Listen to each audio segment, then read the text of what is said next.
이 시간에 함께 나눌 하나님의 말씀은 시편 12편입니다. 오늘 함께 나눌 말씀은 시편 12편입니다. 저와 우리 성도님들 한 절씩 교독하신 후에 마지막 절은 함께 읽겠습니다. 시편 12편입니다. 여호와여 도우소서. 경건한 자가 끊어지며 충실한 자들이 인생 중에 없어지나이다.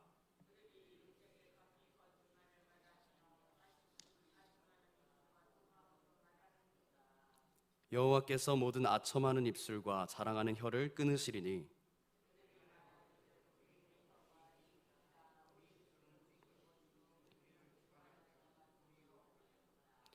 여호와의 말씀에 가련한 자들의 눌림과 궁핍한 자들의 탄식으로 말미암아 내가 이제 일어나 그를 그가 원하는 안전한 지대에 두리라 하시도다.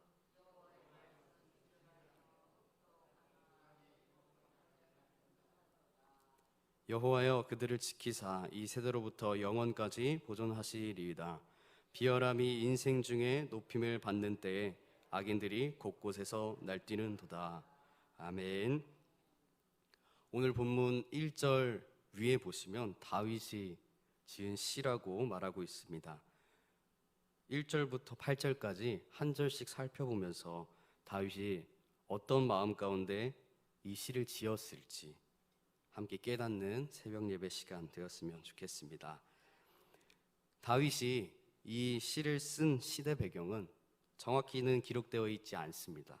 하지만 여러 추측들과 근거들을 바탕으로 봤을 때 사울 왕의 통치 말기 때로 인식하고 있습니다. 이때의 이스라엘은 윤리적으로 도덕적으로 많이 타락한 시점이었습니다. 경건한 자들과 충실한 자들이 점점 사라지고 있는 것입니다. 그런데 속이는 자, 거짓된 자들은 점점 늘어나고 있는 것입니다. 그런 이스라엘을 보며 다윗은 하나님께 탄식의 기도를 드리고 있는 상황인 것입니다. 다 함께 1절을 보겠습니다. 1절 제가 읽겠습니다. 여호와여 도우소서. 경건한 자가 끊어지며 충실한 자들이 인생 중에 없어지나이다. 아멘. 우리는 문장의 구성에 따라서 상황의 정도, 긴박함을 헤아릴 수 있습니다. 1절을 구성하는 앞의 문장과 뒤의 문장의 순서를 한번 바꿔서 제가 읽어보겠습니다. 경건한 자가 끊어지며 충실한 자들이 인생 중에 없어지오니 여호와여 도우소서. 의미는 같지만 상황의 긴박함이 전혀 다르게 느껴집니다. 원어로 1절을 살펴보면 도우소서 여호와여 라고 기록하고 있습니다. 저희가 개역개정 성경을 가지고 있는데 1절을 보면 여호와여 도우소서 라고 기록되어 있고 원어는 도우소서 여호와여, 그리고 영어로서도 한번 살펴보면 help Lord입니다. 즉 하나님의 즉각적인 개입이 필요하다고 말하고 있는 것입니다. 지금 상황이 너무 급박하오니 도와주소서 주님 하고 말이 튀어나오는 것입니다. 죽음의 위기에 선 그 순간 우리의 첫 마디는 분명합니다. 살려주십시오. 도와주십시오. 그에 대한 이유 내지는 원인에 대한 설명은 우리 뒤에서 살펴보고요. 문장의 구성을 통해 다윗의 상황이 얼마나 급박했는지를 우리는 분명하게 알 수 있습니다. 이어 다윗은 긴박한 도움 요청의 이유를 나열합니다. 경건한 자와 충실한 자가 끊어지고 없어진다는 것입니다. 여기서 끊어지며 없어지나이다로 번역된 원어의 시제는 완료형입니다. 그러니까 이는 경건한 자와 충실한 자가 이미 끊어졌고 현재는 없다라는 의미가 됩니다. 이들이 사라진 이유는 아마도 세상이 점점 악해져서 더 이상은 선한 이들을 찾아볼 수가 없었기 때문입니다. 노아의 시대가 그랬고 아브라함 때 소돔과 고모라가 그랬듯이 지금 다윗이 하나님께 간구하는 이 시대 역시 타락한 것입니다. 이 시대의 타락한 모습은 이어지는 2절에서 더욱 명확하게 확인할 수 있습니다. 다 함께 2절을 보겠습니다. 2절은 함께 읽겠습니다. 시작. 그들이 이웃에게 각기 거짓을 말하며 아첨하는 입술과 두 마음으로 말하는도다. 아멘. 여기서 그들은 거짓말을 합니다. 악인들은 서로 거짓을 말합니다. 여기서의 거짓은 사실이 아닌 것뿐만 아니라 가치가 없는 것, 헛된 것을 의미합니다. 그것이 사실이든 아니든 상관없고 그것들을 가치 없고 의미 없는 말까지 하는 것입니다. 세상은 가치 없는 것을 가치 있다고 말합니다. 정치인들은 중요한 문제가 있으면 그것을 대중들의 관심에서 멀어지게 하려고 합니다. 그렇게 해서 관심이 다른 곳으로 이동되면 그 중요한 문제들을 자신이 원하는 방향으로 이루려고 합니다. 중요한 것을 숨겨두고 가치 없는 것을 가치 있는 것처럼 보이게 하는 것입니다. 우리가 성경을 읽다가 전도서를 읽다 보면 하나님 없이는 모든 것이 헛된 것이라는 메시지를 들을 수 있습니다. 세상 사람들은 하나님이 없어도 세상에는 의미 있는 것들이 있다고 말합니다. 자신의 꿈을 이루고 행복을 추구하는 사람, 나의 가족과 이웃을 돌보는 삶, 돈, 명예, 권력을 의미하는 것이라고 말합니다. 어떤 점에서 그것들은 좋은 점이고 우리에게 좋아 보일 수도 있습니다. 그러나 전도서에서 얘기했던 것처럼 하나님 없이 그 모든 것들은 이 땅에서 끝나버리게 되는 헛된 것입니다. 이와 같이 사람들은 거짓, 헛된 것들을 말합니다. 그리고 이어서 보면 그들은 아첨하는 말을 합니다. 아첨하다라는 말의 뜻은 매끈하고 부드럽다라는 의미입니다. 아첨하는 입술은 상대방이 듣기에 거칠 것이 없는 말을 하는 겁니다. 사실 여부와 상관없이 상대방이 듣기 좋은 말, 듣고 싶어 하는 말만 하는 것입니다. 이는 상대를 통해 무언가를 얻기 위한 의도가 숨겨져 있는 것입니다. 사람들은 이런 아첨하는 말을 듣기를 좋아합니다. 옳고 그른 것이 중요한 것이 아니라 그것을 들었을 때 내가 좋다 아니면 싫다가 중요한 세상이 되었습니다. 들어서 좋으면, 내가 듣기에 좋으면 거짓말도 상관없다는 말입니다. 이사야 30장에 보면 사람들은 선견자들에게 선견하지 말라고 하고 선지자들에게 옳은 것을 말하지 말라고 합니다. 그저 잘 될 것이라고 말하라는 것입니다. 오늘날 사람들도 그렇습니다. 무엇이든 잘 될 것이다 라는 말을 듣고 싶어 합니다. 이것은 내가 원하는 것을 얻으려고 다른 사람에게 아첨하는 말입니다. 정치인들도 회사를 운영하는 사람들도 자신의 이익을 위해 진실을 말하지 않고 절대 진리를 말하지 않습니다. 이러한 모습은 우리 교회 안에도 들어와 있습니다. 교회는 그리스도의 복음을 전하는 곳입니다. 그러나 사람들이 거리낄 만한 것, 듣고 싶지 않은 것을 빼내고 복음을 전합니다. 죄의 문제, 심판, 회개, 치러야 할 대가, 이것들을 빼내고 예수님께서 너를 사랑하셔서 다 해주셨으니 너는 믿기만 해라 라고 합니다. 아첨하는 말로 사람을 속이는 것입니다. 교회에서 강하게 전해지는 말씀은 사라지고 사람들의 감정을 움직이려는 음악만이 남아 있습니다. 눈물은 참된 회개가 아닌 자신의 잘못에 대한 후회와 안타까움에서 그칠 때가 많습니다. 이것은 모두 아첨하는 말을 교회가 따라가고 있기 때문입니다. 그리고 다음을 보시면 악인들은 두 마음으로 말합니다. 두 마음으로 말한다는 것은 겉과 속이 다른 것, 즉 속이는 것입니다. 이 세상에서 속고 속이는 것은 낯설지 않습니다. 그래서 사람들은 법을 만들어서 그것을 어길 때 처벌합니다. 그러나 법은 속고 속이는 것에 대한 근본적인 해결책이 되지 못합니다. 속이려는 사람은 언제나 법보다 빠르게 움직이고 법보다 위에 있습니다. 겉으로 드러난 사기도 문제지만 드러나지 않는 속임도 많습니다. 사람은 어떤 의도를 가지고 말하는 것 같지만 사실 그 진짜 의도를 숨기고 있는 경우도 있습니다. 또 한 가지 속이는 것은 성경에서 죄라고 얘기하는 걸 다른 말로 바꾸는 겁니다. 죄가 아닌 어떤 문제 또는 병 또는 취향이라고 말합니다. 요즘 교회들이 동성애에 대해서 말하는 것을 굉장히 조심한다고 합니다.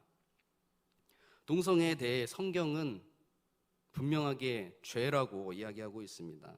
우리 사회에서도 예전에는 동성애는 비정상적인 것으로 보았습니다. 그런데 오늘날에는 한술 더 떠 동성애가 개인의 취향이라고 말합니다.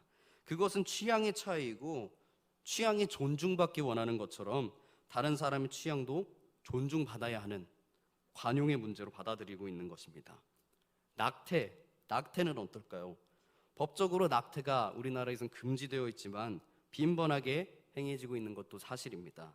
유럽의 많은 국가들은 낙태를 허용하고 있습니다. 과거에는 생명을 죽이는 일이라고 생각해서 반대했지만 오늘날에는 여성의 선택권, 인권을 보장해야 한다는 이유로 낙태를 허용하고 있습니다. 즉, 좋은 말로 속이는 것입니다. 교만, 분노, 원망, 불평은 성경에서 죄라고 규정하는 것입니다. 그러나 우리는 그러한 죄들을 살인, 간음과 같은 수준으로 보지 않습니다. 그저 누구나 어느 정도 가지고 있는 문제로 생각합니다. 화를 내지 않으면 병이 된다고 말하고 다른 사람의 욕도 조금 하면서 살아야 한다고 말합니다. 그것을 죄라고 말하지 않고 다른 말로 바꿔서 사람들을 속이고 나 자신을 속이는 것입니다. 이와 같은 것들이 세상이 하고 있고 우리가 하고 있는 아첨하는 모습입니다. 여기서 더 무서운 것은 거짓과 아첨과 두 마음으로 말하고 있는 대상이 바로 우리의 이웃이라고 분명하게 밝히고 있는 것입니다. 다 함께 3절을 보겠습니다. 3절 제가 읽겠습니다. 여호와께서 모든 아첨하는 입술과 자라가는 혀를 끊으시리니. 아멘. 3절은 다윗이 하나님께 요청하는 말입니다. 공의로우시고 진리 되시는 하나님이시기에 담대하게 요청하는 것입니다. 말이 개인의 이익을 위해서 사용되고 있는 이 사회에서 믿는 자로서 우리도 그들과 똑같이 그들을 용납하면서 살아갈 수는 없습니다. 이런 것들이 나에게 있다면 분명히 버려야 하고 다른 이들을 위해서도 기도해야만 합니다. 4절입니다. 4절은 다 함께 읽도록 하겠습니다. 시작. 그들이 말하기를 우리의 혀가 이기리라. 우리의 입술은 우리의 것이니 우리를 주관할 자 누구리요 하미로다. 아멘. 4절을 통해 우리가 알 수 있는 것은 악인들이 자랑하는 모습입니다. 그들은 자신들이 혀로 이길 것이라고 이야기합니다. 헛된 말, 아첨하는 말, 속이는 말로 내가 원하는 것을 얻을 수 있다고 말하고 있는 것입니다. 여기서 백성들의 삶을 통해 드러난 악한 현상들의 본질적인 문제가 무엇이었는지를 보여줍니다. 그들의 중심에는 여호와 하나님의 존재 그 자체가 없는 것입니다. 하나님을 잊어버린 그들은 자신들이 주체적 존재라고 하는 교만에 빠지게 된 것입니다. 내 이웃에 대하여 거짓 증거하지 말지니라 라는 십계명은 그들의 삶의 계명이 아닌 하나님의 말씀이 아닌 그저 돌에 새겨져 있는 옛날 이야기에 불과한 것입니다. 이렇게 악인들은 자신들이 말에 강력한 힘이 있고 아무도 그것들을 건드릴 수 없다고 말합니다. 이를 통해 높은 자리에 오르고 원하는 것을 얻을 수 있다고 자랑합니다. 이것이 세상의 말입니다. 이 말에 대해서 의인들은 어떻게 반응해야 하는지를 다윗의 반응을 보면 알 수 있습니다. 다윗은 이들의 말을 듣지 않습니다. 세상이 그러니 나도 이 세상에 적응하면서 살아야겠다라고 말하지 않습니다. 다윗은 우리가 본문을 읽으면서 알듯이 하나님께로 향했습니다. 1절에 여호와여 도우소서라고 기도하는 다윗에게 여호와의 말씀이 임했습니다. 5절 제가 읽겠습니다. 여호와의 말씀에 가련한 자들의 눌림과 궁핍한 자들의 탄식으로 말미암아 내가 이제 일어나 그를 그가 원하는 안전한 지대에 두리라 하시도다. 아멘. 다윗의 탄식에 하나님은 응답하셨습니다. 이 응답이 다윗에게 어떻게 전해졌는지는 명확치 않습니다. 그러나 당시 계시의 일반적인 전달 방법이었던 제사장이나 또는 선지자를 통해 전해졌을 것이 유력합니다. 다윗은 급박했던 그 기도에 하나님은 구체적으로 이제 일어나라고 자신의 상태의 변화를 언급하셨습니다. 더는 내가 보고만 앉아있을 수 없겠다는 강한 의지의 표명입니다. 세번역은 하반절을 다음과 같이 기록하고 있습니다. 이제 내가 일어나서 그들이 갈망하는 구원을 베풀겠다. 하나님은 구원을 그 대안으로 약속해 주셨습니다. 이 구원은 가련한 자의 탄식 때문입니다. 앞에서 살펴본 대로 이 시대는 경건한 자가 끊어지고 충실한 자들이 점점 사라지는 세상이었습니다. 하지만 그런 가운데 눌리고 궁핍한 자들이 남아 있었던 것입니다.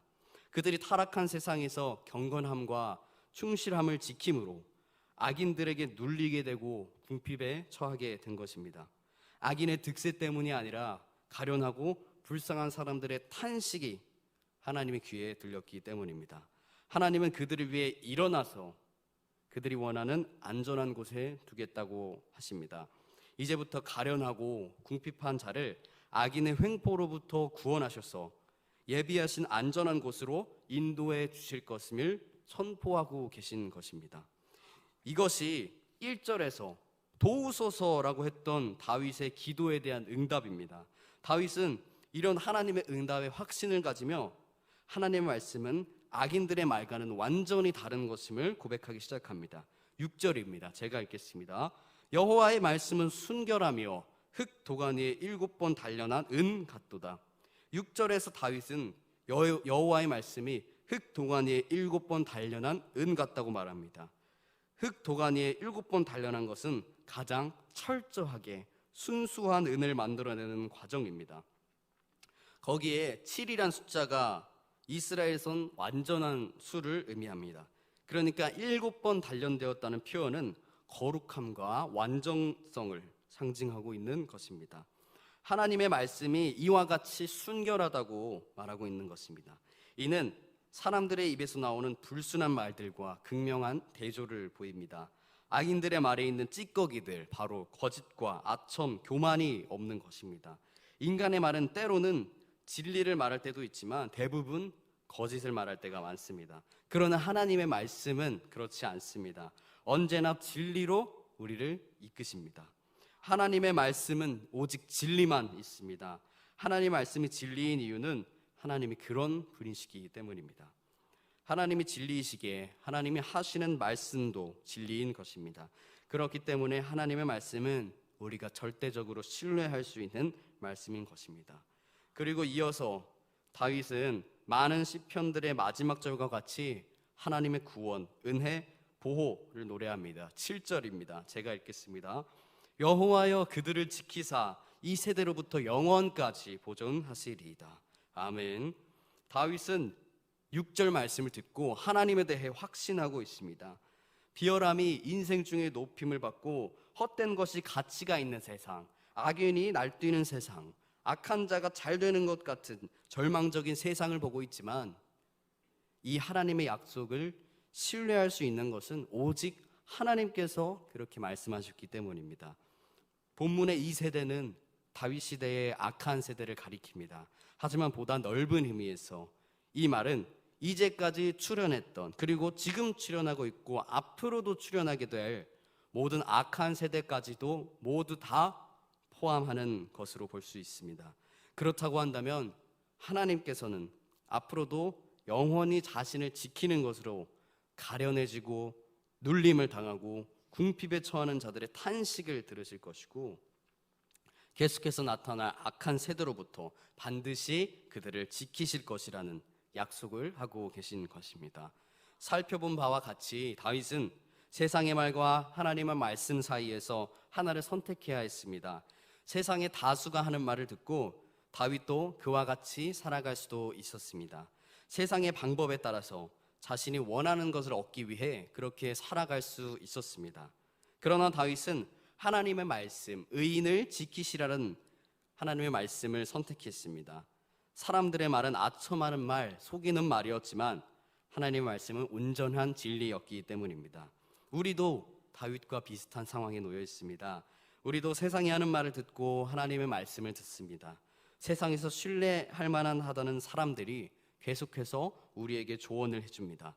그리고 말씀을 통해 하나님께서 우리 성도들에게 말씀하십니다. 그 중에 어느 쪽을 선택하시겠습니까? 주님께서 말씀하시면 그 말씀을 듣고 말씀에 따르는 우리 동관교회 성도분들 되기를 소망합니다. 여기서 12편이 끝나도 될 것 같은데 다윗은 아름다운 노래로 끝나지 않고 독자들이 별로 듣고 싶지 않는 한마디를 덧붙입니다. 8절입니다. 우리 함께 읽겠습니다. 시작. 비열함이 인생 중에 높임을 받는 때에 악인들이 곳곳에서 날뛰는 도다. 아멘. 다윗은 마지막 절을 통해 악인들이 들끓고 비열한 사람들이 높임을 받는 것이 이 세상임을 거듭 강조하고 있습니다. 이는 이후로 시편을 찾는 이들, 결국 오늘 시편을 마주한 우리에게 경각심을 일깨워줍니다. 오늘 말씀에서 다윗에게 주신 하나님의 약속은 악이 판치는 세상에서 바벨탑처럼 무너뜨리겠다 하지 않으셨습니다. 노아 때의 홍수처럼 세상을 물에 수장시키겠다 말씀하시지 않으셨습니다. 하나님은 악한 세상 속에서도 하나님을 사랑하는 경건한 사람을 지키시고 구원하시겠다고 약속하신 것입니다. 오늘날의 세상은 경건하고 충실한 사람보다 거짓말과 아첨하는 사람, 두 마음으로 말하는 사람들이 판을 칩니다. 직접적으로 악한 말들이 쏟아지기도 하지만 이제는 인터넷 댓글과 같은 사이버 공간에서의 글들이 누군가를 아프게 하고 상처를 주기도 하고 심지어 죽이기까지 하는 일들을 봅니다. 또한 이 세상에서 살아남으려면 어느 정도 거짓말을 할 줄 알아야 되고 악한 말에 대한 내성을 가질 필요가 있다는 것이 이제는 정답처럼 되어버렸습니다. 그러나 그 가운데서 우리 성도들은 7번 단련된 은과 같은 하나님의 말씀에 더욱더 집중해야 합니다. 계속해서 하나님을 더욱 사랑하고 말씀 중심으로 살고자 몸부림쳐야 합니다. 세상은 결코 우리 삶의 전부가 아닙니다. 하나님은 분명 우리에게 구원을 약속하셨습니다. 주의 말씀을 지키려다가 겪게 될 우리의 눌림, 세상과 다르게 살려다가 찾아올 우리의 탄식, 이것들을 주께서 다 듣고 계신다는 사실을 믿고 신뢰해야 합니다. 사랑하는 성도 여러분, 이 시대에 말씀을 따라 사는 것으로 인해 어려움을 당하고 있다면, 세상과 다른 길을 걸으며 손가락질을 받고 있다면, 그 가운데서 계속해서 말씀을 쫓아 살기 원한다면 시인의 첫 마디를 기억하십시오. 여호와여 도우소서, 여호와여 도우소서. 이렇게 기도할 때 하나님께서 이제 일어나 우리를 지키실 것입니다. 이 시간 다음과 기도의 자리로 나아가도록 하겠습니다. 우리 함께 오늘 주신 말씀을 붙들고 기도하기를 원합니다. 이 세상을 살아갈 때 눌림과 시련이 있을 텐데 진리이신 하나님의 말씀을 붙들게 하옵소서. 주님 도와주셔서 이렇게 기도하게 해달라고 기도하도록 하겠습니다. 동관교회 비전과 담임 목사님과 원로 목사님 그리고 교역자들과 직분자들을 위해서 기도하겠습니다. 현재 진행되고 있는 여름 수련회와 그리고 앞으로 있을 단기 선교를 위해서, 교회 행사를 위해서 함께 기도하도록 하겠습니다. 그리고 나라와 민족을 위해 또 사방 각처에서 복음을 전하고 있는 선교사님들을 위해서 기도하도록 하겠습니다. 마지막으로 우리 자신들의 기도 제목을 붙들고 이 새벽 시간 기도의 자리로 나아가도록 하겠습니다. 우리 함께 주여 3번 크게 부르짖고 기도하신 후에 자유로이 돌아가시도록 하겠습니다.